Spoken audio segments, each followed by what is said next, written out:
Hello all and welcome back again.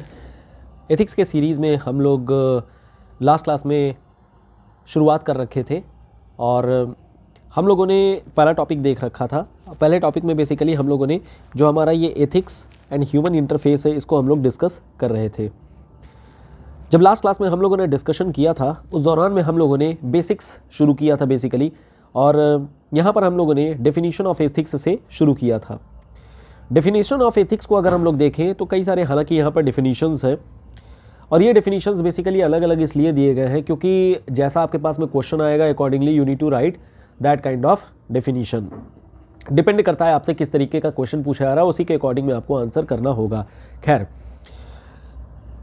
अगर हम लोग देखें कि डेफिनेशन में क्या बोला जा रहा है तो अगर हम लोग पहली डेफिनेशन देखें, it is the branch of philosophy. तो बेसिकली एथिक्स में हम लोगों ने देख रखा है कि यहाँ पर करीब 4 तरीके की सब्जेक्ट्स एक तरीके से आ जाते हैं। एक हमारी जैसे फिलॉसफी का टॉपिक आ जाता है, फिर उसके बाद से साइकोलॉजी हो जाती है, फिर उसके बाद से सोशियोलॉजी हो गई, एंड फिर इसी तरीके से जो पब्लिक एडमिनिस्ट्रेशन है। तो अलग अलग टॉपिक्स को लेकर के ये टॉपिक या जो ये सब्जेक्ट है वो बनाया गया है।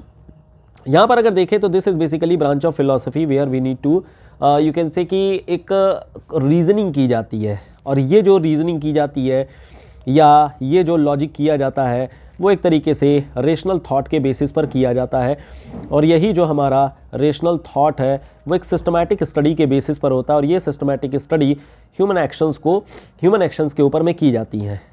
अब इस ह्यूमन एक्शन के लिए हम लोगों ने लास्ट क्लास में बात किया हुआ था डेलिब्रेट ह्यूमन एक्शन।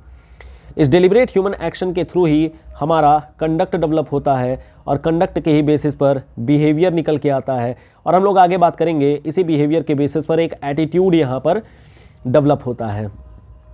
ये हमारा आगे का टॉपिक है, तो खैर इसमें हम लोग अभी फ़िलहाल नहीं जाएंगे। So this is basically the systematic study of human action, और इस सिस्टमैटिक स्टडी में स्टेप बाय स्टेप हम लोगों ने देख रखा था कैसे हम ह्यूमन एक्शन को इवेल्युएट करेंगे या फिर स्टडी कैसे करेंगे। उसमें देखा था हम लोगों ने कि जो ह्यूमन एक्शन होंगे वो बेसिकली 3 पैरामीटर्स पर डिपेंड होते हैं। एक आपका नॉलेज होनी चाहिए, पहचान होनी चाहिए, दूसरी वॉलंटियरनेस चॉइस होनी चाहिए, और तीसरा देखा था फ्रीडम ऑफ विलिंगनेस को लेकर के, यानी जो व्यक्ति है या ह्यूमन है उसकी विलिंगनेस भी होनी चाहिए, यानी उस चॉइस को चूज़ करने की स्वतंत्रता भी होनी चाहिए, और उसके बेसिस पर अल्टीमेटली हम लोगों ने जो ह्यूमन एक्शन है उसको इवेल्युएट किया। और ये हम लोग देखते हैं राइटफुलनेस एंड रॉन्गफुलनेस, और ये जो राइटफुलनेस या रॉन्गफुलनेस है, सही और गलत जो है वो डिपेंड करती है आपके इस्टेब्लिश्ड स्टैंडर्ड्स पर। दिस इज़ इस्टेब्लिश्ड स्टैंडर्ड्स, और ये जो इस्टेब्लिश्ड स्टैंडर्ड्स है इसको भी हम लोगों ने डिस्कस किया हुआ था कि कैसे ये इस्टेब्लिश्ड स्टैंडर्ड्स एक्चुअल में इस्टेब्लिश्ड होते हैं। देखा था हम लोगों ने किस तरीके से एक पर्सनल चॉइस की जो चीज़ होती है वो कैसे आगे जा करके इंस्टीट्यूशनलाइज हो जाती है, और अकॉर्डिंगली हम लोगों ने कई सारे यहाँ पर एग्जांपल्स वगैरह देखे थे। तो ह्यूमन एक्शन के बारे में हम लोगों ने डिस्कस किया था। Basically this is deliberate human action. Let me change the colour.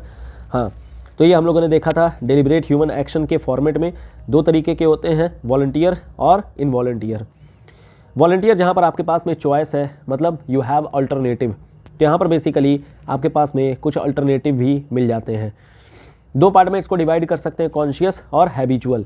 अब ये बेसिकली एथिक्स का पार्ट हो जाता है, क्योंकि हम लोगों ने डेफिनेशन में ही देखा था कि जो एथिक्स होती है it deals only with volunteer human action. ये वॉलंटियर ह्यूमन एक्शन से ही रिलेटेड होती है, यानी जो इनवॉलंटियर ह्यूमन एक्शन है this will not be part of this ethics, क्योंकि ये बेसिकली जो होती है जहाँ पर हमारी चॉइस नहीं है, जब हमारे पास कोई अल्टरनेटिव नहीं है तो हम उसकी एथिकल नेचर को कैसे हम जान सकते हैं, उसके एथिकल नेचर को हम कैसे इवेल्युएट कर पाएंगे। So this does not come under ethics.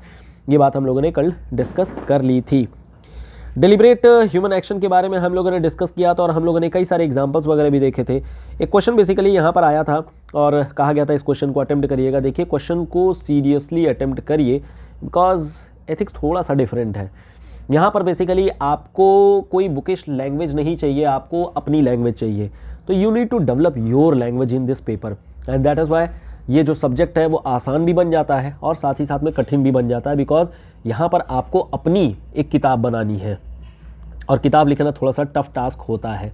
तो इस वजह से जो होता है थोड़ा सा लैंग्वेज डेवलप करने के लिए it is very important for you to practice some of the questions, और उसके बाद से एक समय के बाद में आपको चीज़ें डेवलप हो जाएंगी। खैर, हम लोग आगे बढ़ते हैं। Established standard, determinant of ethics, इन सब के बारे में हम लोगों ने डिस्कस कर लिया था, कई सारे एग्जांपल्स लिए थे, और फिर हम लोगों ने डिमेंशंस ऑफ एथिक्स के बारे में भी डिस्कस किया था कि अलग अलग समय पर कैसे कैसे चीज़ें हो जाती हैं। छोटा सा एग्जांपल यहाँ पर हम लोग फिर से लेंगे और वो है हिजाब का केस। दिस इज़ हिजाब। अब जैसे जो हिजाब का मामला है अगर आप देखेंगे, दिस इज़, हालांकि अभी कोर्ट ने ये बोल दिया है कि this is not essential practice in Islam. ये जो है इसेंशियल प्रैक्टिस नहीं माना गया है। Essential practice, not essential practice basically in Islam. तो सवाल ये आता है कि आखिर में ये अगर हिजाब है, कभी ना कभी ये भी इंस्टीट्यूशनलाइज तो हुआ ही है। अगर ये इंस्टीट्यूशनलाइज हुआ है तो इसके पीछे का पर्सनल चॉइस क्या रही होगी, क्योंकि हम लोगों ने देखा कि जो पर्सनल चॉइस होती है यही पर्सनल चॉइस आगे जा कर के इंस्टीट्यूशनलाइज हो जाती है, और इंस्टीट्यूशनलाइज होने के बाद में अब सबको यही चीज़ फॉलो करनी पड़ती है। आखिर में ये हिजाब का जो केस है या जो हिजाब का ये जो एथनिसिटी है या जो प्रैक्टिस है, यह आया कहाँ से? इसके पीछे का भी जो रीज़न है वो है geographical. This is geographical reason.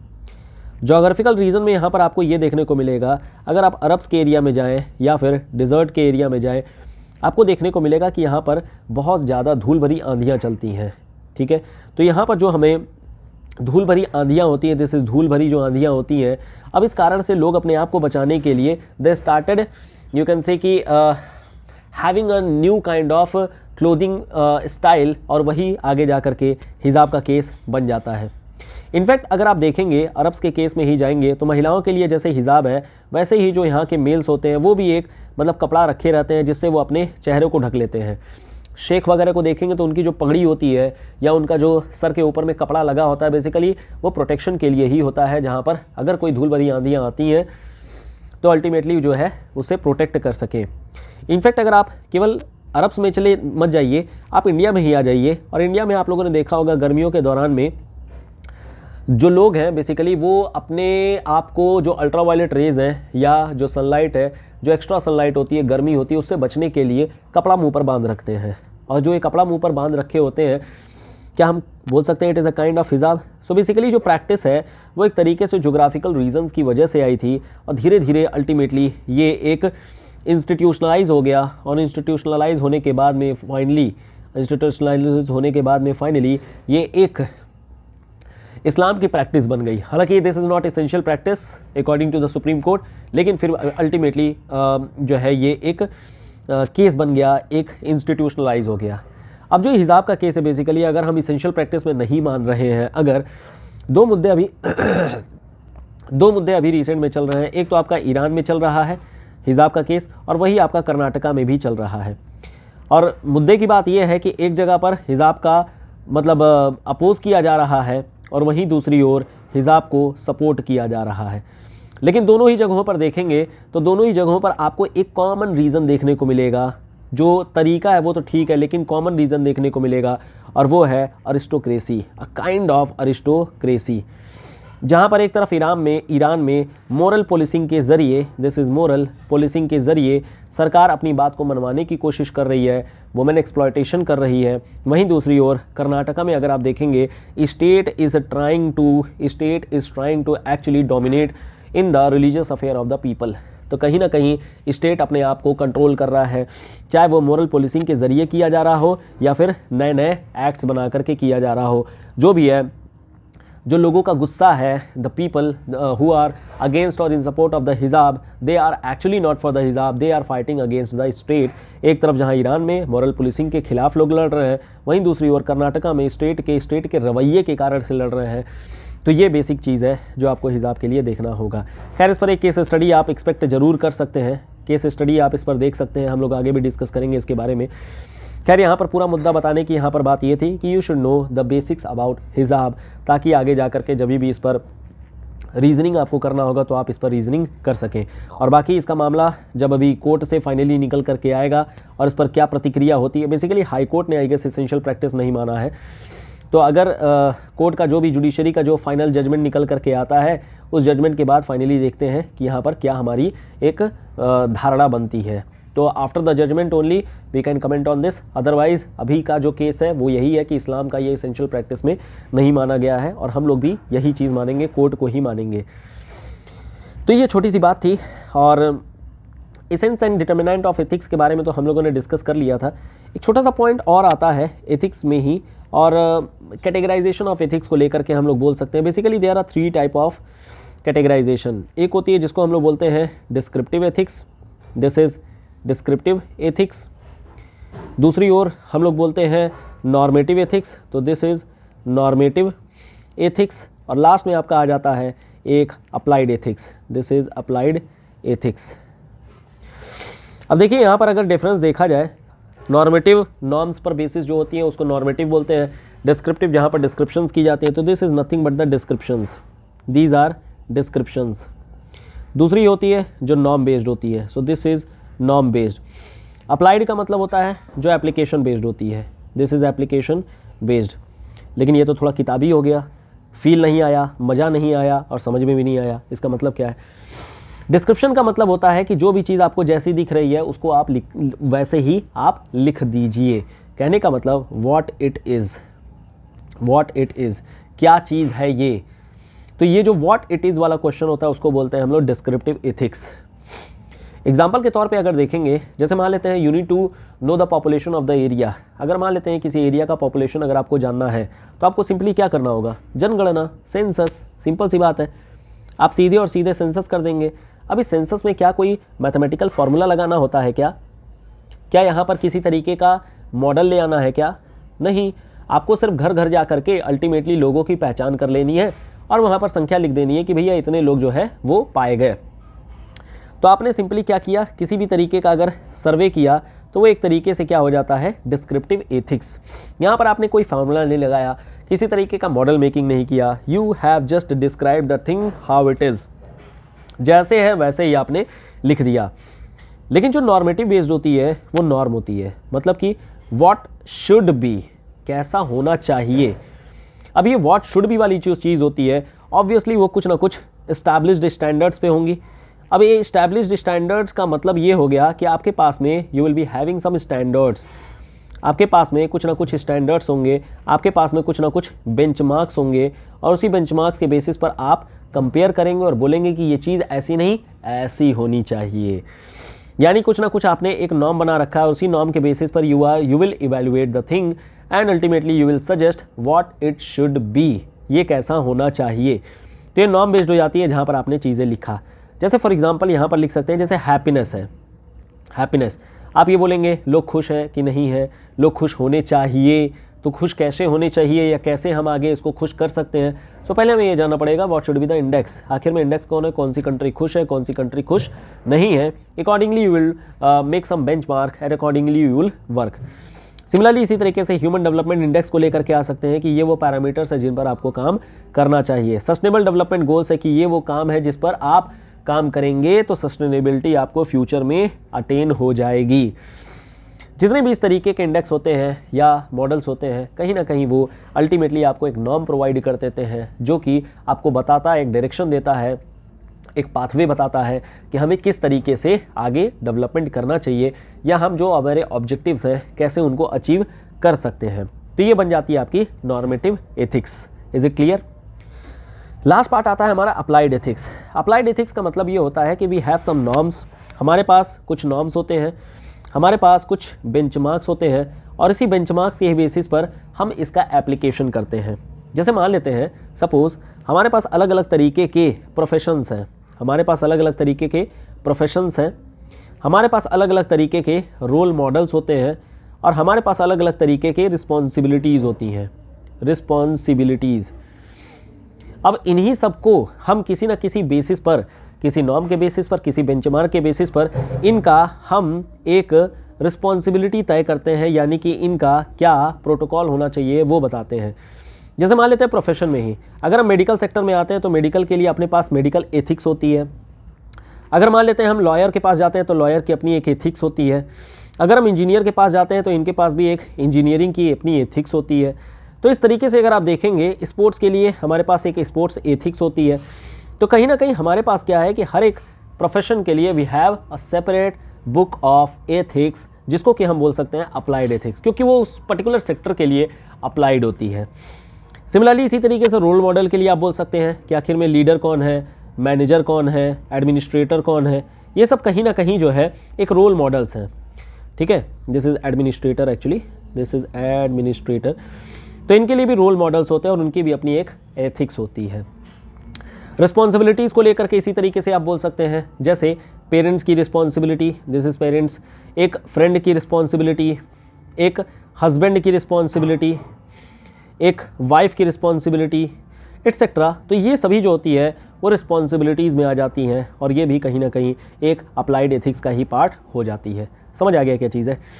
तो बेसिकली डिस्क्रिप्टिव, जहाँ पर आपने डिस्क्रिप्शंस किया, हाँ व्हाट मतलब कि व्हाट इट इज़, इस पर आपने बताया है।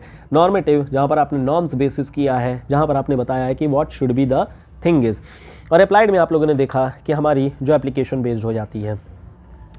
अब हम लोग जरा आगे बढ़ते हैं और एथिक्स में हम लोगों ने देखा कि जो हमारा एथिक्स होता है बेसिकली वो कुछ मोरल प्रिंसिपल्स को या जो हमारे मोरल एक्शंस होते हैं उनको इवैल्यूएट करती है। बेसिकली दो चीज़ों को इवैल्यूएट करता है एथिक्स, एक आपका ह्यूमन मोरल एक्शंस और दूसरा वैल्यूज़। अब ये दोनों जो हमारा टॉपिक है वो एक सेपरेट टॉपिक है। आज के टॉपिक में हम लोग यही डिस्कस करेंगे how ethics and morality are interrelated with each other, and in the next class we will discuss how ethics is evaluating the values. लेकिन इन सबको देखने के लिए अगेन हम लोगों ने कल भी देखा था कि जो एथिक्स है वो घूम फिर करके रिपीटिशन होती है। मतलब एक टॉपिक ऐसा रहेगा जिसे आप सेपरेटली नहीं पढ़ सकते, उसको आप कहीं ना कहीं डिफरेंट टॉपिक्स के साथ मिलकर के ही पढ़ सकते हैं। और इसीलिए बार बार हम लोग सेम मटेरियल को बार बार रोल करेंगे, यानी एक ही चीज़ को बार बार हम लोग गो थ्रू करेंगे, लेकिन उसमें नए नए कंसेप्ट ऐड करते रहेंगे। अब कल भी हम लोगों ने एक पॉइंट देखा था जो ह्यूमन एक्शन था, वॉलंटियर, इनवॉलंटियर, और फिर हम लोगों ने बोला था कि मोरालिटी पढ़ने के बाद फिर हम लोग यहाँ पर आएंगे और उसको थोड़ा सा आगे और एक्सप्लेन करेंगे। तो उसी बेसिस पर थोड़ा सा यहाँ पर भी एक और कंसेप्ट आएगा जिसको कि हम लोग आगे एक्सप्लेन करेंगे। और जैसे फॉर एग्जांपल वैल्यूज़। वैल्यू का मतलब क्या होता है? वैल्यू का मतलब होता है कि एक तरीके से इवैल्यूएशन किस चीज़ का है? Evaluation of human action. जैसे क्या होता है कि आपने कोई भी आपने काम किया वो अपने आप में एक वैल्यू बेस्ड पर है। मतलब कि जो ह्यूमन कंडक्ट होता है वो अपने कैरेक्टर के कारण होता है, और कैरेक्टर अपने एक बिहेवियर के कारण होता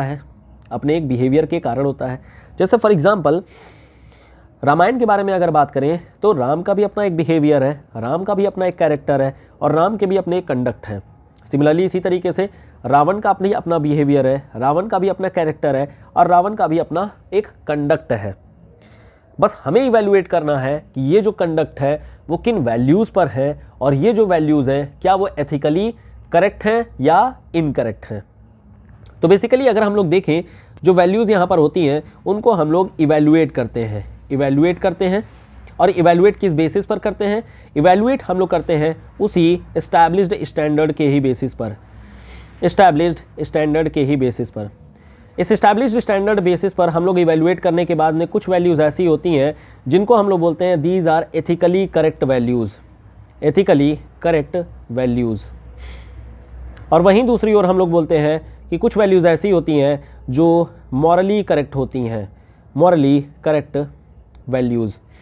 अब ये मॉरली करेक्ट और एथिकली करेक्ट कैसे होता है, कैसे ये दोनों एक दूसरे से अलग होते हैं या कैसे एक दूसरे के साथ होते हैं, बेसिकली हम लोगों को कुछ इस तरीके का, अगर हम लोग वेन डायग्राम में देखें, कुछ इस तरीके का हमें सिग्निफिकेंस देखने को मिलेगा, जहाँ पर एक तरफ आपकी एथिक्स होगी जो मोरालिटी से डिफरेंट भी है और मोरालिटी के साथ भी है। वहीं दूसरी ओर हमें वैल्यूज़ भी देखने को मिलेगा कि कुछ वैल्यूज़ ऐसी हैं जो एथिक्स के साथ में ओवरलैप कर रही हैं, कुछ मोरालिटी के साथ में कर रही हैं, और कुछ किसी के साथ में नहीं कर रही हैं। तो जो वैल्यूज़ होगा ये हमारा नेक्स्ट क्लास होगा। इस क्लास में हम लोग बात करेंगे एथिक्स और मोरालिटी के बारे में, इन दोनों के ओवरलैपिंग और जो डिफरेंट सिचुएशंस है उसके बारे में। तो फटाफट शुरू करते हैं हम लोगों का जो टॉपिक है ethics and morality. So ethics and morality के बारे में बात करें तो उससे पहले हम लोग देख लेते हैं कुछ वही बेसिक चीज़ें। जैसे जो हमारा ये एथिक्स वाला पार्ट है, this ethics is actually derived from a Greek word. ये जो एथिक्स है वो एक ग्रीक वर्ड से निकल करके आया है जिसे हम लोग बोलते हैं एथियोस या इथोस। सिमिलरली जो मोरालिटी है ये एक लैटिन वर्ड से निकल करके आया है, this is a Latin word, और ये जो लैटिन वर्ड है उसका नाम है मोज, या फिर इसी को बोल सकते हैं मोर्स। दोनों का मतलब में कोई खास डिफरेंस नहीं होता है, काइंड ऑफ सेम सा ही है। इनफैक्ट कई जगहों पर आप एथिक्स की जगह पर मोरालिटी और मोरालिटी की जगह पर एथिक्स लिखा हुआ भी आपको मिल जाएगा। लेकिन जब हम लोग सब्जेक्ट के बारे में बात करते हैं तो दोनों में डिफरेंस है।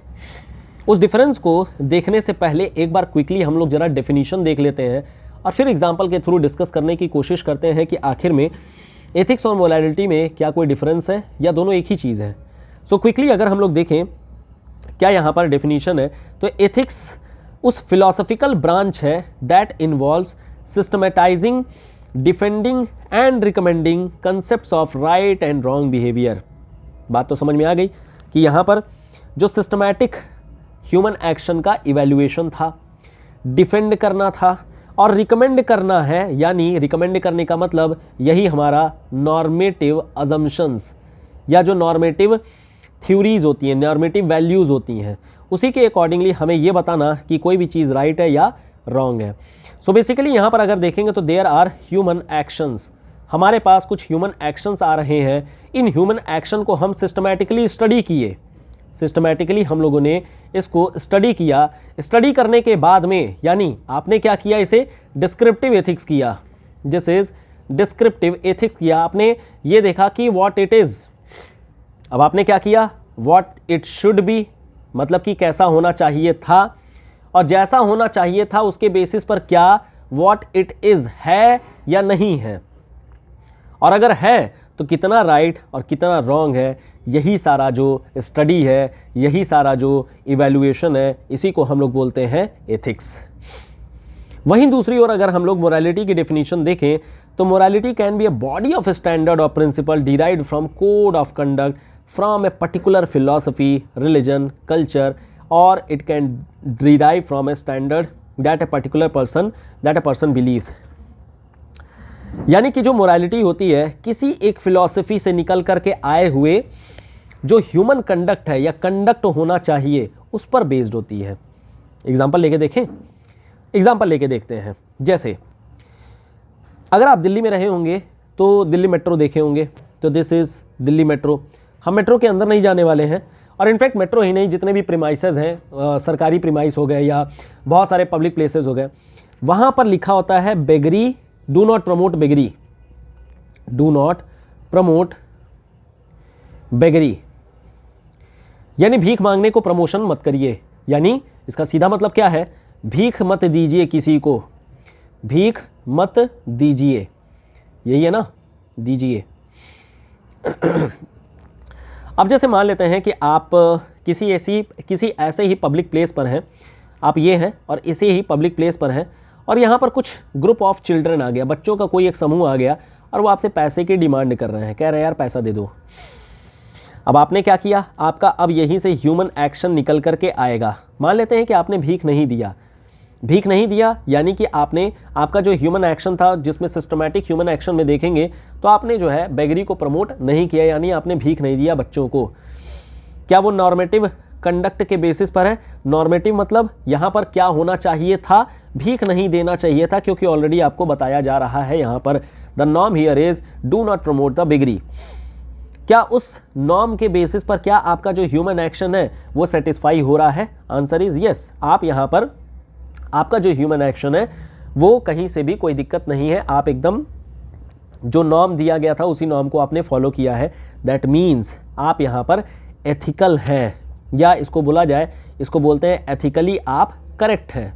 एथिकली आप करेक्ट हैं, क्यों? क्योंकि नॉर्म बेसिस था, नॉर्मेटिव जो यहाँ पर नॉर्म आपको दी गई थी उसी को आपने फॉलो किया, और आप पूरी तरीके से फॉलो किए, लेटर एंड स्पिरिट दोनों से आपने फॉलो किया है। लेकिन यहाँ पे प्रॉब्लम है, प्रॉब्लम यहाँ पर ये है कि अब आप मोरालिटी में आइए। मोरालिटी बोलती है body of standard and principle, ठीक है, जो भी आपके प्रिंसिपल्स हैं या जो भी आपके स्टैंडर्ड्स हैं, deriving from A code of conduct of A particular philosophy, religion और कल्चर। अब ये क्या बोलता है? अगर हम लोग रिलीजन में आते हैं और अगर हम लोग हिंदुइज़्म में ही देखें, अगर हम हिंदुइज़्म में ही देखें तो यहाँ पर बोला गया है, हिंदुइज़्म में ही बोला गया है कि आप हमेशा दूसरों की सेवा भी करिए, और एक तरीके से कह लीजिए कि जो है वसुधैव कुटुंबकम। वसुधैव कुटुंबकम का मतलब वही भाईचारा। भाईचारा कैसे होगा? जब हम अपना जो वेल्थ है वो डिस्ट्रीब्यूट भी करते रहें, दूसरों को देते रहें। यानी अगर कोई ग्रुप ऑफ पीपल हैं और अगर वो अगर मान लेते हैं कि वो पुअर हैं, then you should distribute your wealth, आप अपने वेल्थ को उन पर डिस्ट्रीब्यूट करिए। ये हिंदुज़म में भी बोलता है, इस्लाम में भी बोला जाता है, इस्लाम में भी भाईचारे का है, और यहाँ पर भी ज़कात के ज़रिए या अलग अलग तरीके के ज़रिए, बेसिकली यहाँ पर ईदगाह या मिलन या फिर दूसरों की बेसिकली हेल्प करना, तो यहाँ पर भी बोला जाता है कि दूसरों की हेल्प करिए। और इनफैक्ट सिख में, जैन में, बुद्ध में, सब में यहाँ पर बोली गई है कि आप अपने वेल्थ को दूसरों में डिस्ट्रीब्यूट करिए। तो आप क्या इस फिलॉसफी को फॉलो करते हुए, क्या आपका जो ह्यूमन एक्शन है इस फिलॉसफी को फॉलो करते हुए क्या आपने कोई काम किया? नहीं। आपका आंतरिक जो मन है वो बोल रहा है कि यार मुझे इन बच्चों की मदद करनी चाहिए, क्योंकि हमारे पास ऊपर वाले का, अल्लाह का, भगवान का, सबका दिया हुआ है, तो इन पे अगर हम थोड़ा सा डिस्ट्रीब्यूट, अगर मान लेते हैं इनको हम कुछ हेल्प कर देते हैं तो उसमें कोई दिक्कत नहीं होगी। लेकिन नियम बोल रहा है आप भीख नहीं देंगे। तो यहाँ पर आप एथिकली करेक्ट तो थे, लेकिन आप मॉरली रॉन्ग हो गए, मॉरली रॉन्ग हो गए। समझ आया क्या चीज़ है? सो एथिक्स और मोरालिटी में एक बात तो समझ में आती है कि these are not the same thing, ये दोनों एक ही चीज़ तो नहीं है, कुछ ना कुछ यहाँ पर डिफरेंस ज़रूर है। अब डिफरेंस थोड़ा सा और अच्छे से समझते हैं और देखते हैं आखिर में कि क्या यहाँ पर, मतलब कि यहाँ पर क्या बेसिक डिफरेंसेस है, और फिर अल्टीमेटली हम लोग इस टेबल के माध्यम से कंपेयर करते हुए और स्टडी कर लेंगे कि क्या चीज़ें हैं। स्टडी करने के लिए हमारे पास हालांकि बहुत सारे एग्जाम्पल्स है, उससे पहले हम लोग कुछ बेसिक एग्जाम्पल से शुरू करते हैं। बेसिक्स एग्जाम्पल में हम लोगों ने एक चीज़ देख लिया कि एथिक्स और मोरालिटी में देयर इज सम डिफरेंस। अब उस एथिक्स में अगर देखेंगे, एथिक्स जो है वो नॉर्मेटिव बेसिस पर चल रही है, this is on the basis of normative, you can से स्टडी पर चल रही है, या फिर बोल देते हैं कि नॉर्मेटिव कंडक्ट पर चल रही है। नॉर्मेटिव कंडक्ट या नॉर्मेटिव इवैल्यूएशन बोलना ज़्यादा सही रहेगा। जो मोरालिटी होती है वो कोई नॉर्मेटिव नहीं है, बल्कि वो एक मतलब स्टैंडर्ड है, या फिर कह लेते हैं कोड ऑफ कंडक्ट है। This is code of conduct and this can be derived from different thing. ये हो सकती है फंक्शन ऑफ डिफरेंट चीज़ें, this can be function of religion, this can be function of, ठीक है, एनीथिंग, मतलब any philosophy, किसी भी तरीके की फिलॉसफी पर ये बेस्ड हो सकता है। अब यहाँ पर हम लोग तीन क्या चार चीज़ें बना लेते हैं, ठीक है। एक हम लोगों ने बना लिया एक इस तरीके का डायग्राम, ठीक है, जहाँ पर यह हमारा मोरालिटी है और यह हमारा एथिक्स है। मतलब कि यहाँ पर क्या कह रहा है कि कोई ऐसी चीज़ मोरालिटी भी है और जो आप एथिक्स भी है, दोनों ही चीज़ें, मोरल भी हैं आप एथिक्स भी हैं। कुछ चीज़ें होंगी जहाँ पर आप एथिकल तो होंगे लेकिन मोरल नहीं होंगे, ethical but not moral. Similarly इसी तरीके से कुछ ऐसी जगह होंगी जहाँ आप मोरल तो होंगे बट एथिकल नहीं होंगे, मोरल बट नॉट एथिकल। और लास्ट पॉइंट जहाँ पर ना मोरल है ना एथिकल है, खैर यहाँ पर तो कोई दिक्कत नहीं है, ना मोरल है ना एथिकल है, इसको लिखने की ज़रूरत नहीं है क्योंकि ऑलरेडी आपको समझ में आ जाएगा। एग्जाम्पल्स के थ्रू समझते हैं। अगर मान लेते हैं कि ये आप हैं, ठीक है, ये आप हैं, और मान लेते हैं कि आपने प्रिपरेशन की यूपीएससी की, लेकिन क्लियर नहीं हुआ। क्लियर नहीं हुआ तो ज़िंदगी में कुछ ना कुछ तो करना ही है, और आप ज़िंदगी में कुछ ना कुछ करने के चक्कर में आप चले गए किसी एक प्राइवेट नौकरी में, और प्राइवेट नौकरी में जब आप गए हैं तो वहाँ पर कहीं ना कहीं आपको जो समय दिया गया है कि चलो ठीक है 10 to 5 की नौकरी आपको करनी है, यानी कि 10 AM से लेकर के 5 PM के बीच में नौकरी करनी है। एथिक्स क्या कहता है? एथिक्स कहता है कि आपको 10 बजे आ जाना चाहिए और 5 बजे तक काम करना चाहिए। एक वेब सीरीज़ है फैमिली मैन, जब आप फैमिली मैन का 2nd सीज़न देखेंगे यही काम बताया गया है, और यहाँ पर भी वो सेम वही 10 to 5 की नौकरी में आ जाता है बंदा। तो यहाँ पर क्या है कि आपको बेसिकली 10 to 5 के नौकरी करनी है। एथिक्स ये कहता है कि आप 10 बजे आप आ जाइए और 5 बजे तक उठिए नहीं, लेकिन मोरालिटी ये कहती है कि आप 10 बजे आएँ और 5 बजे जाएँ, ये तो है ही, लेकिन साथ ही साथ में यहाँ पर आप मन से काम करें, आप यहाँ पर इनोवेशन लेकर के आएँ, आप यहाँ पर आप अपना 100% दीजिए। मतलब आप पूरी तल्लीनता से आपको काम करना है। तो बेसिकली क्या है कि अगर आप 10 से 5 आ करके और पूरी तल्लीनता के साथ में अपना काम कर रहे हैं तो आप एथिकली करेक्ट भी हैं और मॉरली भी करेक्ट हैं। मॉरली का मतलब कि जो वहाँ का कंडक्ट होना चाहिए वो होना चाहिए ऑफिस के प्रति ईमानदार रहना, और ईमानदार केवल लेटर में नहीं बल्कि स्पिरिट में भी। तो यहाँ पर ये आ गई स्पिरिट, स्पिरिट मतलब मोरालिटी, और लेटर मतलब हो गया यही जो आपका टाइमिंग है यानी एथिक्स। लेकिन अगर मान लेते हैं कि आप 10 से 5 आते तो हैं, 10 बजे आ रहे हैं, 5 बजे जा रहे हैं, लेकिन मन नहीं लग रहा है, मन आज भी वही है, काश एक आध अटेम्प्ट और मिल जाए। तो ये जो काश वाली बात है, उस काश के चक्कर में जो आपकी रिस्पॉन्सिबिलिटीज़ दी गई हैं उसमें ना तो आप इनोवेशन लेकर के आएंगे और ना ही आप यहाँ पर अपनी तल्लीनता के साथ में, मतलब आपकी डेडिकेशन देखने को नहीं मिलेगी। तो आप कायदे से करेक्ट तो हैं क्योंकि 10 to 5 आप आ रहे हैं, लेकिन वो इफ़िशियंसी नहीं है, और इफ़िशियंसी अपने आप में एक सब्जेक्टिव चीज़ होती है, उस पर इवैल्यूएशन नहीं किया जा सकता है। तो यहाँ पर आप एथिकली करेक्ट तो हैं because you are doing your duty, you are coming on time and going on time, but the problem here is you are not moral because you are not morally performing the duties of the office। जिस office में आप गए हैं उसके लिए आप morally correct नहीं है क्योंकि आप पूरी डेडिकेशन के साथ में 100% के साथ में अपना काम नहीं कर रहे हैं। वहीं दूसरी ओर एक और पॉइंट है, अगर मान लेते हैं आप कहते हैं नहीं काम तो हमारे हिसाब से चलेगा, इनोवेशन लेके आऊँगा मैं यहाँ पर इनोवेशन लेकर के आऊँगा, मैं पूरे ऑफिस के कल्चर को सुधार दूंगा, मैं एकदम एथिक्स के थ्रू काम करूँगा, सब कुछ लेकर के आऊँगा, पूरा यूपीएससी की नॉलेज मैं इसी ऑफिस में लगा दूंगा। लेकिन दिक्कत ये है 10 to 5 काम नहीं करूँगा मैं करूँगा अपने हिसाब से। अब जब अपने हिसाब से आप काम करेंगे यानी कि आपने जो इंस्टीट्यूशन, जो ऑर्गेनाइजेशन, जो कंपनी है उसकी एथिक्स के खिलाफ आप जा रहे हैं, क्योंकि एथिक्स जो है, जो नॉर्म है, वो नॉर्म ये कहता है कि आप टाइमिंग का ख्याल रखिए। नहीं रखा आपने, लेकिन आपने एकदम डेडिकेशन के साथ में काम किया है, मतलब जो जितना भी करेंगे डेडिकेशन के साथ में काम करेंगे, तो आप मॉरली तो करेक्ट हैं लेकिन एथिकली आप रॉन्ग हैं।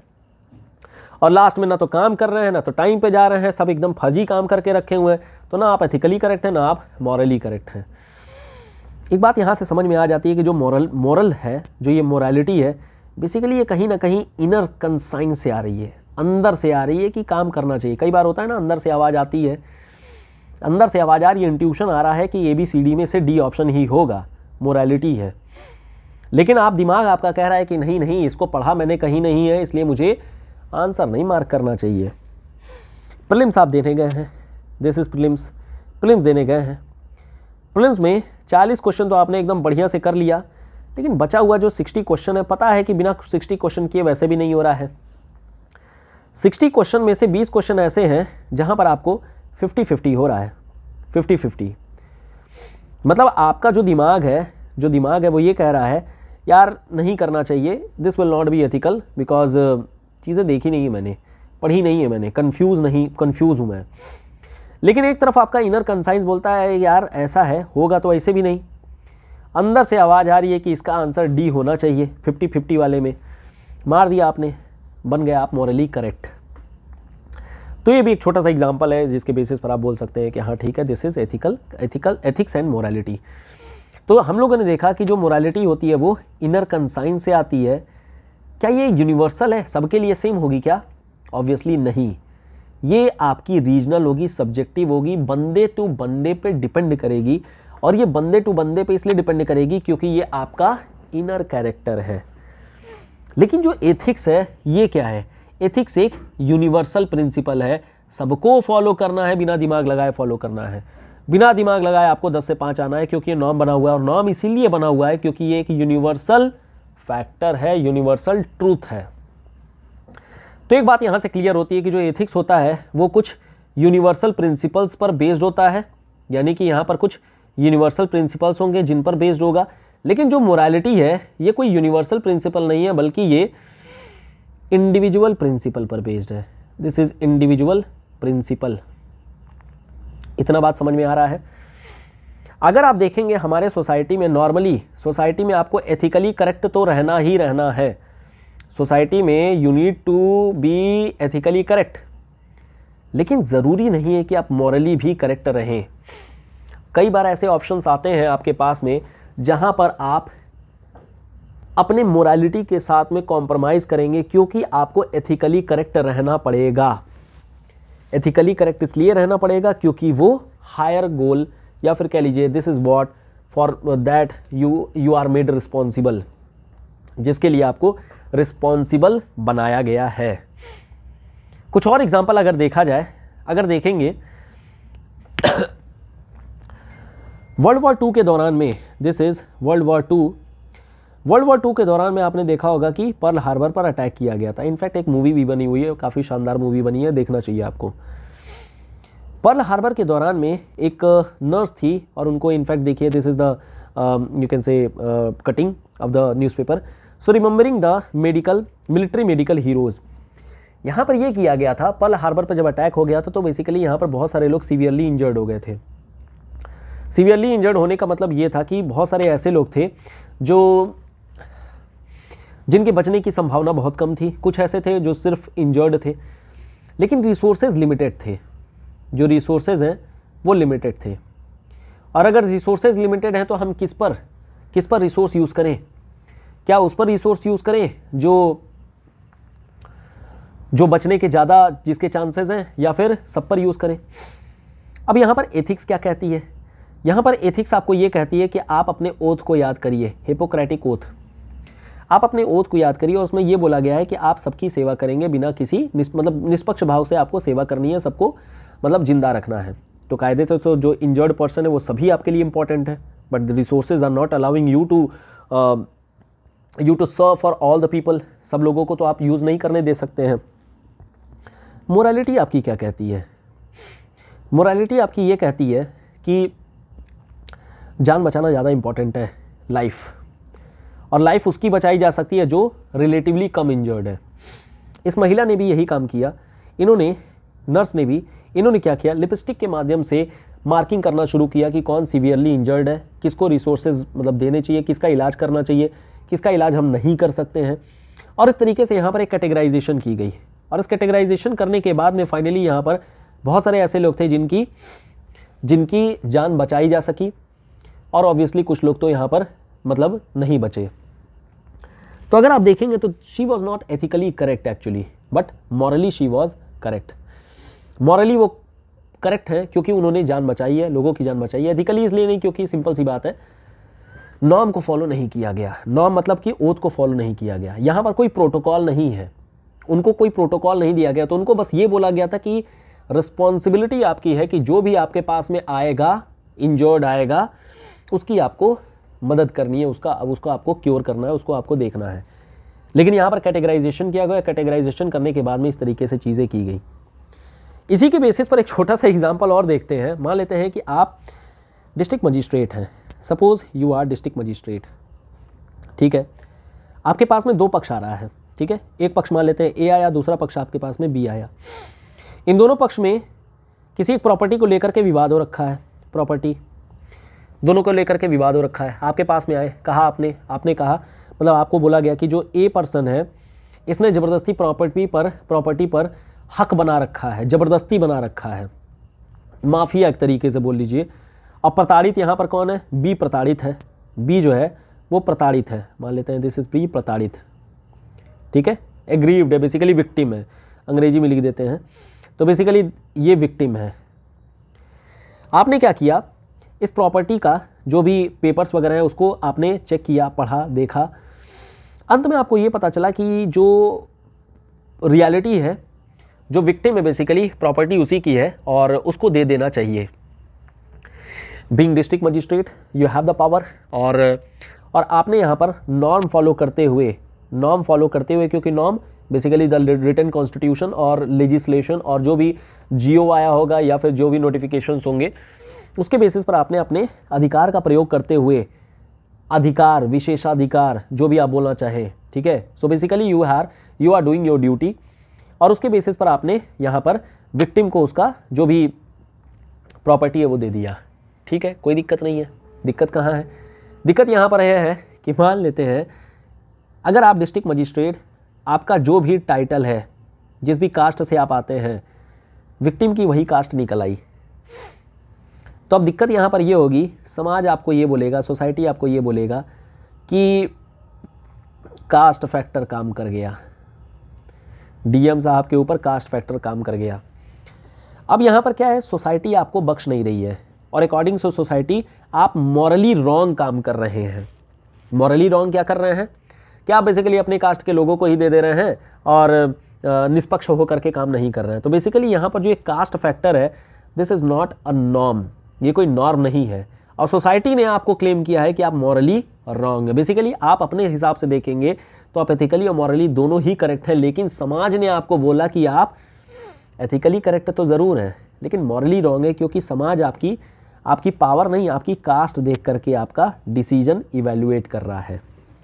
एक बात और समझ में आई यहाँ से कि जो एथिक्स होता है वो यूनिवर्सल होता है, सबके लिए समान रहेगा, लेकिन वहीं दूसरी ओर जो हमारा मोरालिटी है वो पर्सन टू पर्सन चेंज होता है। इसीलिए बोला गया है कि जो मोरालिटी है वो इंडिविजुअल है, व्यक्ति के बेसिस पर, सोसाइटी के बेसिस पर इट कैन चेंज। एक और छोटा सा एग्जांपल ले लेते हैं तो और ज़्यादा क्लैरिटी आएगी। हिजाब का ही मामला हम लोग डिस्कस कर रहे हैं, हिजाब के ही मामले को देखा जाए। हिजाब देखेंगे अगर तो हिजाब जो होता है this is essential practice in Arab country में इसेंशियल प्रैक्टिस मानी जाती है। फ्रांस में अगर आप जाएंगे तो फ्रांस में हिजाब बैन है और यहाँ पर ये एक्सेप्टेड है, मतलब ये बोल सकते हैं इसेंशियल है, दिस इज़ इसेंशियल। और ईरान में तो इनफैक्ट जो है यहाँ पर मॉरल पुलिसिंग ही है, कोई दिक्कत ही नहीं है। सेम चीज़ है, सेम महिला अगर हिजाब पहन रही है फ्रांस में तो उसके ऊपर में केस चल जा रहा है, यानी उस यहाँ का जो नॉर्म है वो अलाउ नहीं कर रहा है महिला को हिजाब पहनने के लिए, और वही सेम चीज़ उसी महिला को बाउंड कर रहा है यहाँ पर कि आप यहाँ पर हिजाब पहनिए। एक बात और यहाँ से क्लियर हो रही है कि जो एथिक्स होता है स्पेस एंड टाइम के साथ चेंज होता है, ये स्पेस और टाइम के साथ में चेंज होता रहता है। यानी 3-4 बातें हो गई। एथिक्स जो है वो यूनिवर्सली करेक्ट होता है। यूनिवर्सली करेक्ट होने का मतलब कि अगर किसी एक समाज में रहते हुए अगर आप देख रहे हैं तो समाज के लिए और उस इंडिविजुअल के लिए, दोनों के लिए सेम होगा। लेकिन ये टाइम और स्पेस के साथ बदलता भी है, यानी समय के साथ में हो सकता है आगे जा करके हो सकता है कि कोई एक चीज़ सही हो लेकिन वो चीज़ गलत हो जाए। छोटा सा एग्जांपल ले लेंगे तो और बेटर हो जाएगा। जैसे मान लेते हैं कि Z+ सिक्योरिटी प्रोटोकॉल हो रखी है और उस प्रोटोकॉल में आपको क्या है कि सपोज़ आप वहाँ के SP हैं, तो सीधी सी बात है आपने ट्रैफिक कंट्रोल करके रखना है, किसी को आने जाने नहीं देना है। इसी बीच में एक एम्बुलेंस आ गई, कायदे से आप एम्बुलेंस को भी नहीं रोक सकते हैं कायदे से आप एम्बुलेंस को भी नहीं जाने दे सकते हैं क्योंकि प्रोटोकॉल है। अगर आपने एम्बुलेंस को रोका तो आप एथिकली रॉन्ग नहीं है, एथिकली आप करेक्ट हैं, लेकिन आप मॉरली रॉन्ग हो जाएंगे क्योंकि आपकी आंतरिक मन कह रहा है कि उसके अंदर में पेशेंट होगा और मानवता सबसे बड़ी चीज़ है। तो ये तो हो गया एथिकली आप यहाँ पर करेक्ट हैं कि आपने एम्बुलेंस को रोक दिया। लेकिन एक समय के बाद में क्या हुआ, सुप्रीम कोर्ट का निर्णय आ गया और सुप्रीम कोर्ट ने यह कहा कि Z+ सिक्योरिटी में भी एम्बुलेंस को हमें जाने देना चाहिए। टाइम बीता और टाइम के हिसाब से आपका यही वाला जो एक्ट था रोकने वाला अब एथिकली रॉन्ग हो गया। यानी कि टाइम एंड स्पेस के साथ में चीज़ें बदलती हैं। यूनिवर्सली करेक्ट रहेंगी उस समय और उस स्पेस के लिए, बट समय के साथ, जगह के साथ ये जो हमारा एथिक्स होता है वो बदलता रहता है। और मोरालिटी तो खैर इंडिविजुअल बेसिस पे रीजन टू रीजन में बदलती ही रहती है, इसमें कोई डाउट नहीं होना चाहिए। एक और इसी तरीके से एग्जाम्पल अगर हम लोग देखें तो एक मूवी आप लोगों ने देखा होगा पिंक मूवी में क्या होता है कि जो एक्ट्रेस होती है वो बेसिकली मोलेस्टेशन का और रेप का चार्ज लगाती है और इस तरीके से जो होता है, जो बंदा होता है उसके ऊपर में ट्रायल चलता है। तो जो एक्ट्रेस है बेसिकली इनका जो लॉयर है, और लॉयर का तो काम होता है अपने मुवक्किल को बेसिकली डिफेंड करना, तो ये जो लॉयर रहते हैं ये बेसिकली क्या है, इनको अल्टीमेटली जो होता है इन पर ट्रायल चलवाते हैं और इस तरीके से केस भी जीत जाते हैं। जब तक लॉयर को ये पता था कि जो इनकी विक्टिम है, मतलब कि जो विक्टिम है जिनके साथ में रेप हुआ है, जब तक उनको ये पता था कि हाँ सच में रेप हुआ है, तो lawyer was ethically as well as morally correct. Ethically और मॉरली दोनों ही करेक्ट थे। एथिकली क्यों करेक्ट थे? क्योंकि उन्होंने जो लॉयर का धर्म होता है, रिस्पॉन्सिबिलिटी होती है, उसको फॉलो किया और उसको बखूबी निभाया, केस जिताया। उनका मेन मोटिव यही होता है। नॉर्म ये कहता है कि जिसका भी केस लिए आप उसको लॉ के बेसिस पर, मतलब लॉ के बेसिस पर आप जितवाइए, या फिर आप सिंपली बोल सकते हैं कि जो लॉ कहता है जो सही है उसको सही लेकर के आइए। Basically you have to defend yourself. Morally क्यों करेक्ट है? क्योंकि आप अंदर से विश्वास कर रखे थे कि महिला के साथ में रेप हुआ है, महिला एक विक्टिम है और एक विक्टिम को जस्टिस मिलना चाहिए। लेकिन मूवी के अंत में कुछ अलग ही चीज़ होती है। मूवी के अंत में एक्ट्रेस बोलती है कि रेप तो हुआ ही नहीं था, मतलब कि जो विक्टिम है वो एक्चुअल में विक्टिम नहीं था। तो आप एथिकली अभी भी करेक्ट हैं क्योंकि आपने एक लॉयर का धर्म निभाया है, और जो लॉयर का धर्म ये कहता है कि अगर आप रेप के चार्जेस के लिए लड़ रहे थे और आपने उसको प्रूफ कराया है और जो गिल्टी है उसको सज़ा दिलवाई है, तो आप एथिकली करेक्ट है। लेकिन मॉरली आप यहाँ पर रॉन्ग इसलिए हो गए क्योंकि एक्चुअल में रेप तो हुआ ही नहीं था, फॉल्सिफाइड क्लेम किया गया था, और यही चीज़ इनफैक्ट मूवी में दिखाई गई है। So this is again ethical and morality का केस। सिमिलरली इसी तरीके से अगर हम लोग फिजिकली डिसेबल्ड के लिए अगर देखा जाए, दिव्यांग जनों के लिए देखा जाए, तो दिव्यांग जनों के लिए जो होता है, अब इंस्टीट्यूशंस या जितने भी कोई पब्लिक ऑर्गेनाइजेशंस हैं, इनफैक्ट पब्लिक प्राइवेट ऑर्गेनाइजेशन में भी दिव्यांग फ्रेंडली अब इंफ्रास्ट्रक्चर क्रिएट किए जा रहे हैं। तो एथिकली और मॉरली दोनों ही सही हो गया। एथिकली इसलिए क्योंकि अब नॉर्म बना हुआ है इसलिए आपको करना पड़ेगा, पहले नहीं था। मॉरली इसलिए क्योंकि अब आप सबको रियल सेंस ऑफ इक्वलिटी दे रहे हैं, सबको आप रिस्पेक्ट दे रहे हैं। सिमिलरली इसी तरीके से जो फिजिकली डिसेबल्ड होते हैं उनको एक्स्ट्रा टाइम दिया जाता है एग्जाम में, क्योंकि माना जाता है कि they are having some sort of you can say problem, और प्रॉब्लम होने के कारण से उनको एक्स्ट्रा टाइम लगेगा, इस वजह से एक्स्ट्रा टाइम दिया जाता है।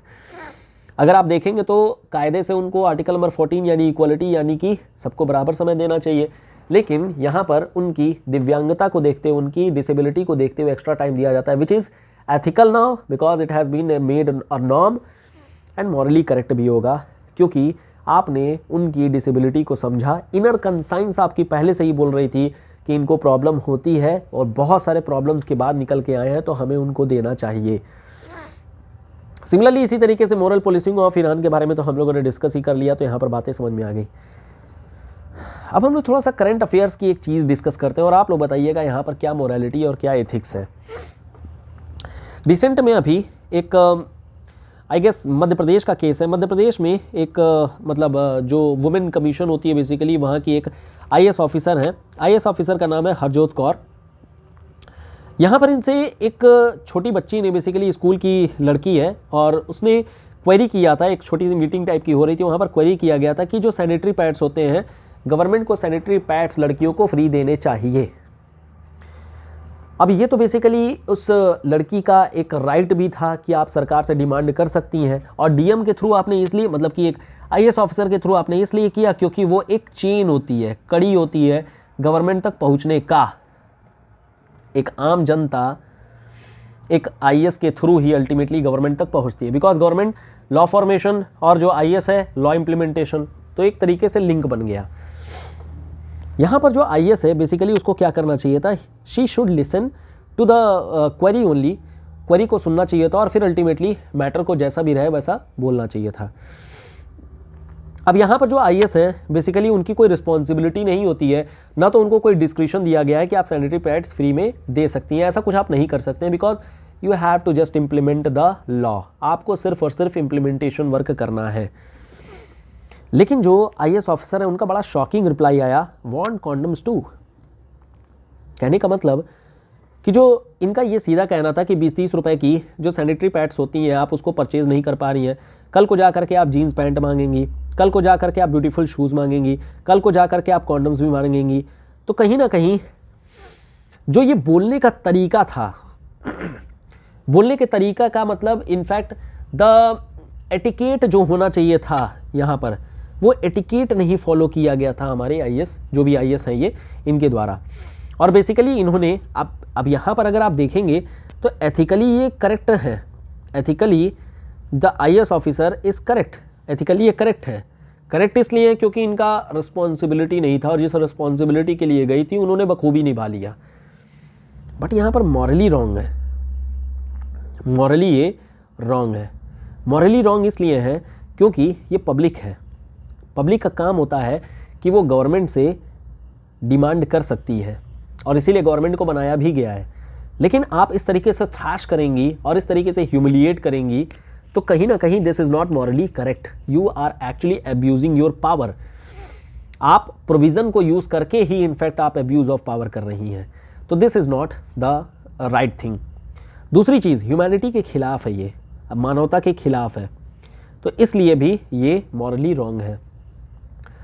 जब कोविड पीरियड चल रहा था उस दौरान में आपने देखा होगा त्रिपुरा के एक डीएम साहब थे और एक शादी में गए थे और वहाँ पर उन्होंने बहुत ज़्यादा मतलब कि मिसबिहेव किया था जो भी वहाँ पर शादी में लोग थे। डीएम साहब अगर देखेंगे तो एथिकली तो करेक्ट है कि वो जा रहे हैं और बोला गया था कि गैदरिंग नहीं होनी चाहिए थी, 100 पीपल से या 50 लोगों से ज़्यादा गैदरिंग नहीं होनी चाहिए। गैदरिंग ज़्यादा हुई, उसमें कोई दिक्कत नहीं है, पिनलाइज आप कर सकते थे। लेकिन एथिकली उस समय वो रॉन्ग इसलिए थे वहाँ पर क्योंकि उन्होंने मतलब कि एक बंदे को मारा भी था। बेसिकली आई गेस एक स्लैप किया था, एक बंदे को शायद थप्पड़ मारा था। तो इस वजह से जो है उनके ऊपर में इंक्वायरी कमीशन बैठी और फाइनली उनको जो है सेक्रेटेरिएट में भेज दिया गया था, डीएम पद से हटा दिया गया था। खैर वो बात अलग है। तो यहाँ पर अगर त्रिपुरा के जो डीएम थे बेसिकली अगर उनकी ओर में देखा जाए तो वो एथिकली और मॉरली दोनों ही रॉन्ग है। एथिकली और मॉरली दोनों ही रॉन्ग है। यहाँ पर एथिकली रॉन्ग इसलिए क्योंकि इन्होंने अपने पावर का एक्चुअल में मिसयूज़ किया। You have slapped a person who had no as such major you can say कि ऑफेंस, कोई मेजर क्राइम नहीं किया था बंदे ने, जस्ट एक ऑफेंस था। और ऑफेंस और क्राइम में आई गेस आपको डिफरेंस पता होगा। मॉरली रॉन्ग क्यों थे? भाई शादी है, शादी के लिए जो है सीधी सी बात है it is a kind of social gathering और वहाँ पर सोशल गैदरिंग बेसिकली की जा रही है। आप उसी समाज से अगर निकल करके आ रहे हैं, still you are not recognising those social gatherings, तो कहीं ना कहीं यू आर मॉरली रॉन्ग। आप उनको बोल सकते थे, पिनलाइज कर सकते थे, मॉनेटरी कंपनसेशन का प्रोविज़न किया गया था, लेकिन आप इस तरीके से मिसबिहेव नहीं कर सकते थे।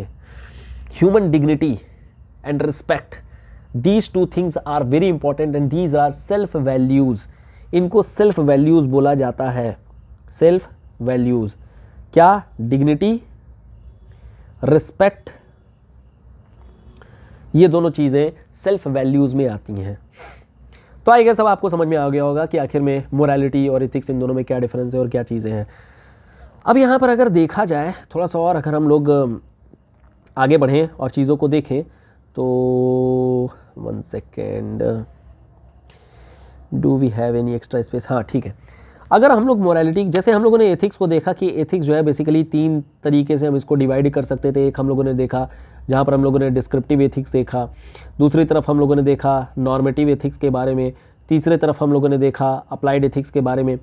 तो क्या इसी तरीके से हम मोरालिटी को क्या हम लोग डिवाइड कर सकते हैं? Answer is yes obviously. 3 तरीके का मोरालिटी यहाँ पर भी आप बोल सकते हैं। एक बोल सकते हैं जो बंदा मोरल होगा, दूसरा होगा जिसको हम लोग बोल सकते हैं कि वो इमोरल है, और तीसरा होता है जिसको हम लोग बोलते हैं ए मॉरल होना। ए मॉरल बेसिकली जब कोई मोरल या इमोरल नहीं होगा तो उसको बोलेंगे ए मॉरल। मोरल का मतलब क्या हो गया? नैतिकता एक तरीके से। मोरल का मतलब हो गया जहाँ पर आप ह्यूमैनिटी दिखा रहे हैं। ह्यूमैनिटी जैसे मान लेते हैं कोई भूखा है, उसको आपने खाना खिला दिया तो आपने मोरालिटी का काम किया। आप पर बाउंडेशन नहीं था लेकिन आपने मन किया, आपको आपकी अंदर से इच्छा आ रही है कि हाँ दूसरों को भूखा नहीं सोने देना चाहिए और उसकी हेल्प करनी चाहिए, तो आपने उसकी हेल्प किया, ह्यूमैनिटी।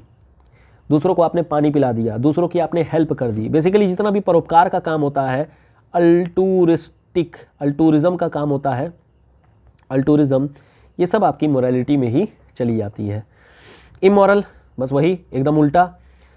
बंदा आया मतलब कि बंदा आया और आपसे जो है खाना मांग रहा है, आपने उसको पीट दिया।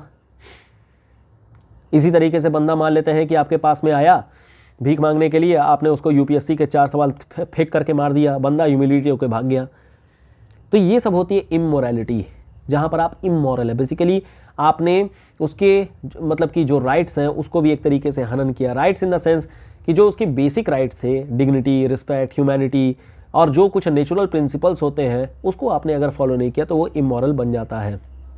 पानी पीने आया था, पानी आप दिखा दिखा करके फेंक दिए। कोई कुत्ता आ रहा है, उसको रोटी दिखा करके तू तू करके भगा दे रहे हैं। तो ये सब चीज़ें जो होती हैं बेसिकली वो इमोरल होती है। एमोरल का मतलब होता है जहाँ पर आपने ना तो मॉरलिटी का काम किया ना तो इमोरलिटी। जैसे नींद आ रही है, सो गए, तो ये कोई मॉरल काम नहीं है, ना तो ये इमोरल काम है। आप अपना जो भी काम करते हैं वो इमोरल में चला जाता है, that is not part of morality, और you can say it is neither moral nor immoral. तो जो काम मोरल या इमोरल में नहीं आता है वो चला आता है एमोरल में, ठीक है। एमोरलिटी का कुछ खास हमारा सिग्निफिकेंस नहीं है, लेकिन हाँ ये बोल सकते हैं कि वो सभी इनवॉलेंट्री काम, जो भी इनवॉलेंटरी काम है वो सब एमोरल होते हैं। दिल की धड़कनें चल रही हैं, हार्ट पंप हो रही है, ब्लड वेसल्स काम कर रही हैं, फेफड़ा आपका काम कर रहा है, ये सब इनवॉलेंटियर काम है। प्यास लग रही है, पानी आप पी ले रहे हैं, तो ये सब इनवॉलेंटियर काम है।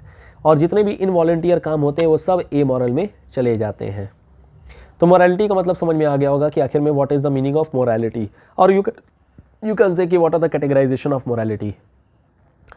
अगर मोरालिटी का कैटेगराइजेशन समझ में आ गया है तो हम लोगों ने कल की क्लास में इनफैक्ट डिस्कशन किया था ह्यूमन एक्शन पर। उस ह्यूमन एक्शन में हम लोगों ने बात किया कि था कि जब हम लोग मोरालिटी डिस्कस कर लेंगे तो यहाँ पर फिर आएंगे, और हम लोग आ गए। यहाँ पर अगर देखेंगे तो दो तरीके की बातें यहाँ पर निकल करके आ रही हैं, कॉन्शियस और हैबिचुअल। अगर कॉन्शियस है तो ये भी तीन तरीके का हो सकता है, तीन तरीके का हो सकता है। एक हो सकता है मॉरल, इमोरल, और इसी तरीके से हो सकता है एमोरल, ठीक है। यहाँ पर भी सेम इसी तरीके से तीन तरीके की चीज़ें हो सकती हैं, मॉरल, इमोरल और एमोरल। एमोरल क्या इनवॉलेंट्री ह्यूमन एक्शन में सिर्फ और सिर्फ एमोरल आएगा? समझ में आ रहा है ये बात? बिकॉज दिस इज इनवॉलेंट्री, और अभी हम लोगों ने डिस्कस किया है एमोरल जो है वो इनवॉलेंट्री सेंस में ही आता है। तो इसीलिए इनवॉलेंट्री कोई भी चीज़ होती है तो नॉर्मली हम लोग उसको एथिक्स के परव्यू में नहीं रखते हैं, एथिक्स के बियॉन्ड आती है वो। अगर हम कॉन्शियस कोई काम कर रहे हैं, यानी जानबूझकर के अगर कोई काम कर रहे हैं, तो उसमें मोरालिटी क्या है? जैसे किसी को आपने खाना खिला दिया, मतलब जितने भी परोपकार के काम होते हैं, यहाँ पर मैं लिख दे रहा हूँ परोपकार, जितने भी परोपकार के काम होते हैं जो डायरेक्ट बेसिस के होते हैं वो सब मोरालिटी में चले आएंगे। वहीं दूसरी ओर जहाँ पर आपने बदतमीज़ी की, जैसे बंदा आया भूखा था और आपने उसको पीट दिया, तो क्या बन गया? इमोरल।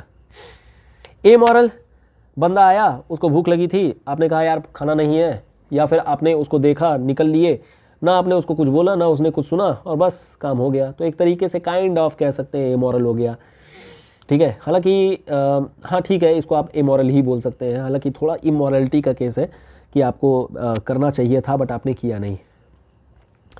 इसी तरीके से आप आ जाइए यहाँ पर हैबिचुअल में। हैबिचुअल का मतलब ये हो गया, जैसे अगर मान लेते हैं मोरालिटी है, आप पेड़ लगा दीजिए, तो पेड़ लगाने का काम बोला जाता है मोरालिटी का काम है, बढ़िया काम आपने किया है, अपने ऑक्सीजन और एयर क्वालिटी को इम्प्रूव करना है, but that is not directly responsible. और यू कैन से कि आप कर भी सकते थे, नहीं भी कर सकते थे, कोई बहुत बड़ा काम नहीं है। ये चला गया हैबिचुअल में, डायरेक्ट सेंस में नहीं आया, तो इसको बोलेंगे आप हैबिचुअल। तो पेड़ लगा देना, या फिर पेड़ को पानी दे देना, या फिर आप कुछ ही भी इसी तरीके का काम करते हैं, जो जानवर है उनको खाना खिला देना, ये सब जो काम होते हैं वो मॉरल हैबिचुअल में चले जाते हैं। इसी तरीके से एमोरल है। एमोरल में क्या हो जाएगा? अब जैसे मान लेते हैं कि आपने देखा कि किसी बंदे ने बढ़िया पेड़ लगा रखा था और आपने लगे उखाड़ने, कोई कुत्ता आपको देखने को चल रहा था रास्ते में, आपने उसको पीट दिया। मंदिर में आप गए और मंदिर में जो होता है, जो मूर्ति रखी थी उठा फेंक दिया। जैसे आपने देखा होगा इतिहास में एक गौड़ शासक हुआ करते थे बंगाल में, शशांक। बेसिकली उन्होंने क्या किया था, जो मूर्ति थी उसको फेंकवा दिया था, बुद्ध की मूर्ति। सिमिलरली इसी तरीके से जो बौद्ध वृक्ष था उसको कटवा दिया था। तो बेसिकली ये सारे काम इमोरल काम होते हैं। तो यहाँ से एक बात समझ में आ गई कि what is conscious moral, immoral and amoral, and similarly habitual moral, immoral and amoral. बात समझ में आ गई क्या चीज़ है। सो मोरालिटी, आई गेस यहाँ पर चीज़ें क्लियर हो गई होंगी कि मोरालिटी का क्या सिग्निफिकेंस है, या फिर मोरालिटी का क्या मतलब है, and how morality is different from ethics. Is it clear everyone? अगर क्लियर हो गया है तो अब यहाँ से और बात समझ में आ जाएगी कि आखिर में एथिक्स और मोरालिटी में क्या डिफरेंस है। एक टेबल के फॉर्मेट में यहाँ पर चीज़ों को देख लेते हैं। तो पहला तो मैकेनिकल पॉइंट है कि एथिक्स जो है वो ग्रीक वर्ड से निकल करके आया है, जिसको हम इथोस या एथिका बोलते हैं, जिसका मतलब होता है कैरेक्टर। देख लिया हम लोगों ने। मोरालिटी इसी तरीके से लैटिन वर्ड से निकल करके आई है जिसका नाम है मोस या मोस, जिसका मतलब है कस्टम या कैरेक्टर, इसको भी बोल सकते हैं, कोई बड़ी चीज़ नहीं है। मतलब दोनों मतलब अलग अलग समाज में एक ही काम के लिए यूज़ किए जाते थे, हालांकि आज की डेट में उसका मतलब बदल गया है, बट स्टिल सेम था। अब एथिक्स में हम लोग देखें, एथिक्स में वो यूनिवर्सली करेक्ट हुआ करता था, नॉर्मेटिव हुआ करता था, नॉर्म बेसिस पे था। तो नॉर्म अगर रहेगा तो वो ऑब्जेक्टिव होगा। ऑब्जेक्टिव का मतलब कि आपको यस और नो में आंसर देना रहेगा, तो this will be obviously objective because it is norm based and it should be universally accepted. बाहरी रहेगा क्योंकि आपको बाहर से ऑर्डर आया है, बाहर से आपको वो बताया गया है। प्रोफेशनल रहेगा और इस्टेब्लिश्ड स्टैंडर्ड पर बेस्ड रहेगा। बात समझ में आ रही है सारी। लेकिन जो मोरालिटी होती है वो सब्जेक्टिव होती है, अभी हम लोगों ने देखा कि क्योंकि ये इंडिविजुअल बेसिस होती है, दिस इज इंडिविजुअल और यू कैन से पर्सनल स्टैंडर्ड बेसिस होती है। अंदर से आपकी आवाज़ आती है, इनर कंसाइंस से आती है, और ये एक इंस्पिरेशन बेस्ड होती है, कोई प्रोफेशनल नहीं होती है। दिस इज यू कैन से इनर कंसाइंस से आती है, अंदर से आती है, तब जाकर के चीज़ें बोलते हैं, दिस इज मोरालिटी। जैसे दूसरा बंदा आया भीख मांगने के लिए, जो हम लोगों ने एग्जाम्पल यूज़ किया था, तो पहले से ही आपको बता रखा गया, एक नॉर्म दिया गया है कि आपको बेगरी प्रमोट नहीं करनी है। ऑब्जेक्टिव है, नहीं करना है, कि ये तो फिर जो होता है पनिश किया जाएगा। नॉर्म बेस्ड है क्योंकि वहाँ पर नॉर्म लिखा हुआ है। यूनिवर्सली एक्सेप्टेड है, सबको फॉलो करनी है। एक्सटर्नल है, बाहर से निकल करके आया, बेसिकली मेट्रो जो एडमिनिस्ट्रेशन है उसने निकाल करके लेकर के आया है। This is professional because you have to professionally accept is ethical standard पर बेसिस है, क्योंकि सबको पता है कि जो भीख मांगना है कहीं ना कहीं वो एक निगेटिव इम्पैक्ट लेके आता है। This is a negative value, जो भीख मांगना है वो एक निगेटिव वैल्यू में आता है। लेकिन आपकी मोरालिटी क्या कहती है?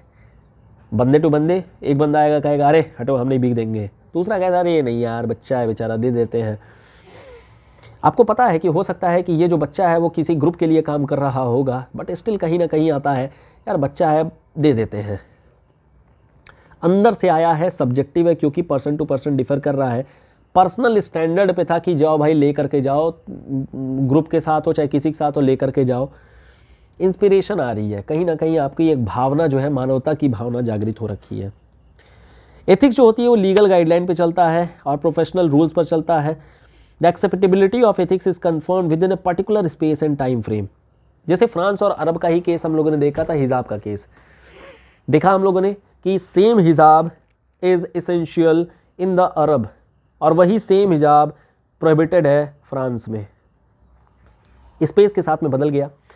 टाइम के साथ में एम्बुलेंस का केस हम लोगों ने देखा था कि एम्बुलेंस को आपको नहीं जाने देना है जेड प्लस में, लेकिन समय के साथ में वो चीज़ बदल गई और वो एथिकली रॉन्ग हो गई क्योंकि अब एम्बुलेंस को जाने देना है आपको। वहीं दूसरी ओर जो हमारा मॉरल होती है, when it comes to acceptability of morality it transcends the norm laid down by the culture। Depend करता है कल्चर टू कल्चर। जैसे अगर आप देखेंगे नॉर्मल हमारे सोसाइटी में पैट्रियार्कल कल्चर चलता है और इस वजह से पैट्रियार्की में जो भी महिला आती है वो बेसिकली अपना टाइटल बदलती है। तो एक तरीके से हम बोल सकते हैं this is violation of the rights of the women, कि उसको अपना आइडेंटिटी ही बदलना पड़ रहा है, मतलब आधार कार्ड बदलना पड़ जाएगा। लेकिन वही मैट्रियार्कल कल्चर में आएंगे तो एकदम अपोजिट होता है। तो ये तो कल्चर टू कल्चर डिपेंड कर सकता है, डिफर करेगा, बदलेगा। लिव इन रिलेशन, जो लिव इन रिलेशंस होते हैं कुछ ट्राइबल कल्चर में वो सोशली एक्सेप्टेबल होती हैं, वेस्टर्न कल्चर में दिस इज एक्सेप्टेबल, लेकिन patriarchal culture India, North India not acceptable. Obviously it is not acceptable by the society although law wise it is acceptable. तो law wise live in जो है, अगर हम बात करें live in जो होती है this is acceptable, but culturally this is unacceptable, यानी एथिकली करेक्ट है लेकिन मॉरली रॉन्ग है। एथिक्स जो होती है it is these are dependent on prism of others, दूसरों पर भी डिपेंड कर जाती है। लेकिन जो मॉरलिटी होती है वो अपना एक पर्सपेक्टिव, इंडिविजुअल पर्सपेक्टिव होती है। कहने का मतलब this is universal and this is personal. If the context are different then the ethics could be different, hence there is some degree of flexibility in ethics। Different situation, वही हम लोगों ने देखा ह्यूमन एक्शंस जो है circumstances पर based होता है, तो दीज आर सर्कमस्टांसेस बेस्ड। लेकिन जो मोरालिटी होती है वो बिलीफ पर होती है, आपके मन मर्जी पर। कई बार होता है ना गिल्ट में आदमी मर जाता है, जैसे बोलते हैं ना, आपने किसी को, सपोज छोटा सा एग्जांपल ले लेते हैं, एक बंदा है, जैसे सपोज अ पर्सन और ये दूसरा वाला बंदा है। दोनों में आपस में जो होता है झगड़ा हुआ, एक बंदे ने दूसरे को मार दिया, लेकिन उसके बाद जो दूसरा वाला बंदा जो बेचारा पिटा है वो गांधी निकला, उसने एक मुस्कान की चमकान दिया और बस चलता गया। अब ये बंदा बेचारा गिल्ट के मारे मरा जाएगा कि यार मारा क्यों नहीं, और मैंने उसको मार दिया जो मतलब हाथ भी नहीं उठाया, तो ये गिल्ट के मारे मरे जाएगा। हालांकि ये भी एथिकली करेक्ट है, क्योंकि दोनों के बीच में वाद विवाद उठा और सर्कमस्टांसेस ऐसी थी बंदे की कि उसका हाथ चल गया, तो सर्कमस्टांसेस के बेसिस पर that person is ethically correct कि उसको गुस्सा आया और उसने गुस्सा को निकाल दिया। मॉरली गलत हो गया, क्योंकि सामने वाला मारा नहीं, सामने वाला मार देता तो ये भी कहता मारा तो था वो भी, हम इसीलिए मारे थे। तो बेसिकली जब वो सामने वाला नहीं मारा, गांधी निकल गया, ये बेचारा मॉरली मारा जाएगा। तो ethics are followed because society has decided that it is the right course of action. क्या सही क्या गलत, यानी यूनिवर्सल बेसिस पर हमारे पास कुछ ना कुछ चीज़ें होनी चाहिए।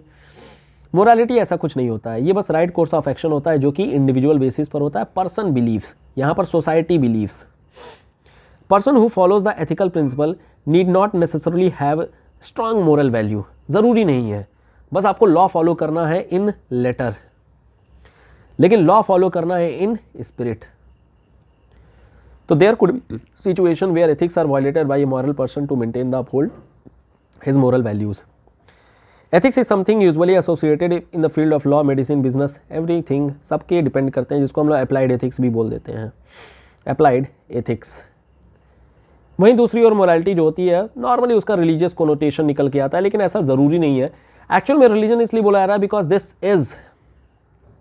Is living standard, living style बोल सकते हैं, जीवन जीने का एक तरीका प्रोवाइड करता है, एक रिस्पॉन्सिबिलिटी तय करता है, एक रोल मॉडल तय करता है। तो इस वजह से बोला गया है कि दिस इज रिलीजियस कोनोटेशन। सो यहाँ से एक बात समझ में आ गई होगी कि आखिर में क्या डिफरेंस है। कई बार क्या होता है, एथिक्स और मोरालिटी को एक दूसरे की जगह पर लिख देते हैं, but that is not obviously ethically correct.